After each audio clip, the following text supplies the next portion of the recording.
I Can Read Music, Rhythm Lesson 5 through 8, and then also we're going to take 9 through 12.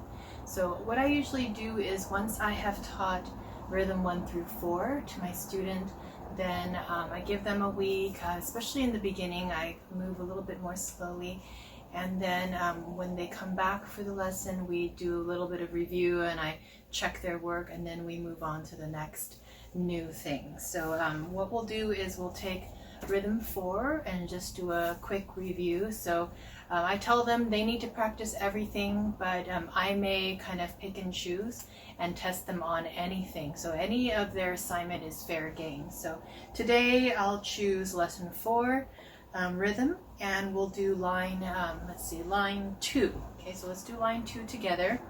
We're gonna go 2, woo, blue, blue, blue, blue, 2, blue, blue, 2, blue, blue, blue. Okay, so if you got that right, then we're ready to move on. So lesson 5 has what I call a new friend. So every time we learn something new, it's up at the top corner here. So the new thing we're learning today is the quarter note rest.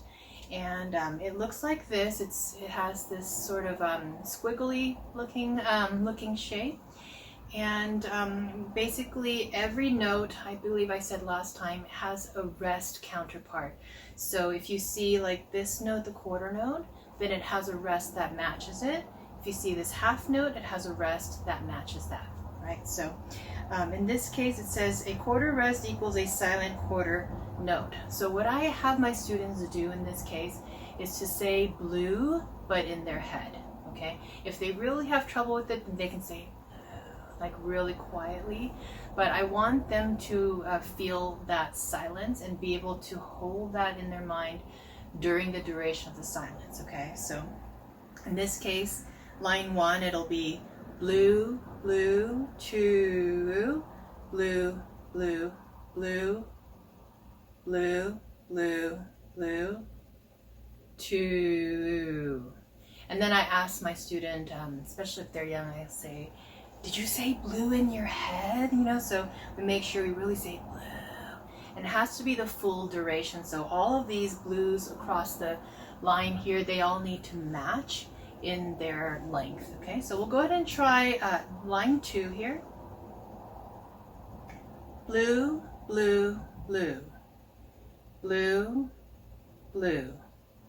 2, blue, blue, blue. Okay, so lesson 6 takes us through the same type of thing.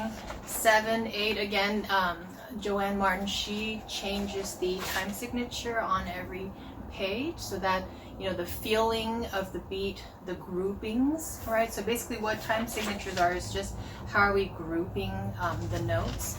How are we feeling them? Do they feel like every three beats are a group, or every 4 beats are a group? Every 2 beats are a group? So that's basically the main, you know, boiled down to something real simple. That's basically what time signature is all about. Okay, so if I feel that, you know, they really understood that piece of cake, then we actually move on. So we can go ahead and do lesson 9 through 12, because 9 through 12 addresses the 8th note. So the 8th note now, it shows up here. Okay, so the 8th note has the look of the quarter note, meaning that it has the dark note head and has the stem, but now it has this beam. So that line, that bar going across is called a beam, all right? So now it has 1 beam, and the 8th note is worth half of a beat, okay? So basically half of a quarter note. So the quarter note, you know, the ones that we've been doing a lot of in the previous lessons, basically I think of it as like a cookie, right? Like one whole cookie. And then if you and I were to share the cookie, I would break it in half as fairly as possible, so the one's not too big and the other one's not too small. And then we'd have 2 halves of a cookie. So you see the cookie remains the same. It's still 1 full cookie. So that's the quarter note, that's the blue.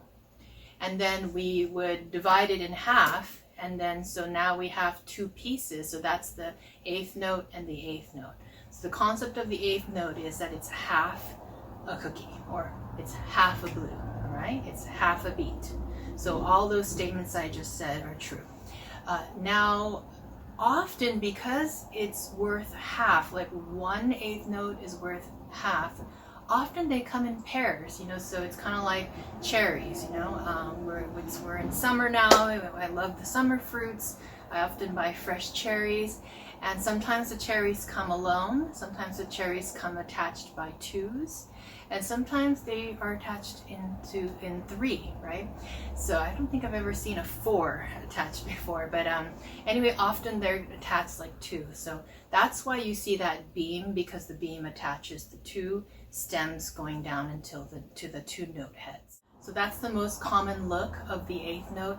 Later on, we're going to see that the 8th note can exist by itself. It doesn't always have to have its partner. So we could have a note that's just worth half a beat, and that's it, and have something else filling in the other half of the beat. So there are so many possibilities. We will talk about that later. For right now, we're going to address the 2 8th notes that are stuck together. And because they're often come in pairs, I say the word pizza. All right, so the first note head is the peats, and then the next one is the za. So pizza, pizza. All right, so notice that every time I have a syllable, because pizza, the word pizza has 2 syllables in it, and so each syllable represents a note head.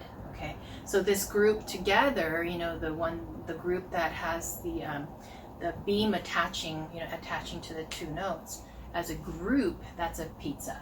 All right, so basically when I say the syllable peats, that has to fall on the beat. Okay, so I'm going to show you lesson 9, line 1.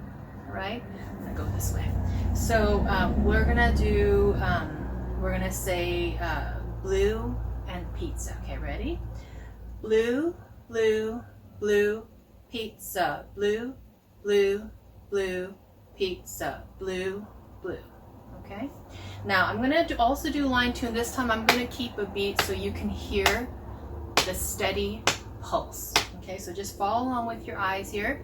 Line 2, blue, pizza, blue, pizza, pizza, pizza, blue, pizza, blue, blue. Okay, and then that's it. So notice that the speed of the blue, if we were to do it over and over again, it would be blue, blue, blue, blue, and the pizza would go twice as fast.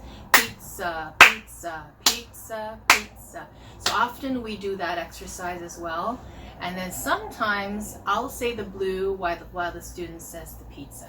Or I'll say the pizza while the student says the blue. So we say it over and over and over. So imagine, we could try it right now. If you'd like to say pizza over and over, I'll start with the blues, and then as soon as you can, you want to join in and say pizza, and we're going to be overlapping my blues and your pizzas. Okay, ready? Blue, blue, blue, blue, blue. So every time I clap, you should have started and said pizza, pizza, and the za is halfway through, just like half the cookie. All right, so this time we're going to swap. You say blue over and over, I say pizza over and over. Okay, ready? I'll start first and then you join in. Pizza, pizza, pizza, pizza, pizza, like that. All right, so then we just do these assignments. So notice that again, it's kind of the same format. For a few pages, they just, the book just allows the student to become acclimated with the new friends, the new rhythms that we're learning. So now it's combining the quarter note, and then has the quarter note rest, and now it has the 8th notes, the 8th note pair. And then later on, they're gonna mix in the half notes as well. So you can see this is lesson 12 now. This is where we're going to stop for today. This is the last one that has the rest, the blue rest, and then the pizza notes, okay? Now, I believe Michiko Yuriko's method uses the word jello, so she calls it like blue jellos. But I also use jello instead, so it would be like this: blue jello, blue, blue, blue, blue, jello, blue, jello, blue, blue, jello, blue, jello, blue. All right, so jello also works, and later on we will also change it to stop, stop.